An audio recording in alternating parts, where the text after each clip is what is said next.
সাবেক প্রধানমন্ত্রী বেগম খালেদা জিয়ার স্মরণে কাল অনুষ্ঠিত হবে নাগরিক শোক সভা।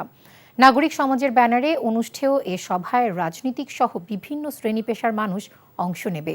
এ উপলক্ষে রাজধানী কৃষিবিদ ইনস্টিটিউটে সংবাদ সম্মেলনে বিস্তারিত জানানো হয়। শোক সভাটি সংসদ ভবনের দক্ষিণ প্লাজায় শুরু হবে দুপুর ২:৩০টায়। অনুষ্ঠানটি সরাসরি সম্প্রচার করবে এনটিভি। ইফতেখার রেজা রিপোর্ট। ছেড়ে আমি কোথাও যাব না, এই দেশই হলো আমার একমাত্র ঠিকানা। সাবেক প্রধানমন্ত্রী বেগম খালেদা জিয়ার স্মরণে শুক্রবার নাগরিক শোক সভায় রাজনৈতিক দলগুলোর প্রতিনিধিদের আমন্ত্রণ জানানো হবে। তবে তারা রাখবেন না কোনো বক্তব্য। আমন্ত্রণ জানানো হয়েছে খালেদা জিয়ার পরিবারের সকল সদস্যদের। রাজনৈতিক দলগুলোকেও আমন্ত্রণ জানানো হয়েছে, তবে তারা থাকবেন দর্শকদের সারিতে। সমাজ এবং দেশের জন্য যেসব নাগরিকরা অবদান রেখে চলছেন, তারাই বেগম খালেদা জিয়ার প্রতি শ্রদ্ধা নিবেদন করবেন।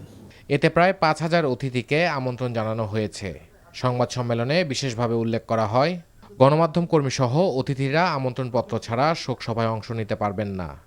শোক সভার ভাব গাম্ভীর্য বজায় রাখতে সকলের সহযোগিতাও চাওয়া হয়। নাগরিক শোক সভায় সভাপতিত্ব করবেন সাবেক বিচারপতি সৈয়দ জে.আর মোদাচ্ছির হোসেন। এই উদ্যোগে আমাদের বিদেশি মিশন সময়েরও একটা উল্লেখযোগ্য অংশ যোগ দেবেন। আপনাদের এই অনুষ্ঠানে আমরা আপনাদের কাছ থেকে সার্বিক সহযোগিতা চাই। বেগম খালেদা জিয়ার স্মরণ সভা ঘিরে নেওয়া হচ্ছে সকল ধরনের প্রস্তুতি। Iftekhar Reza, NTV news, Dhaka.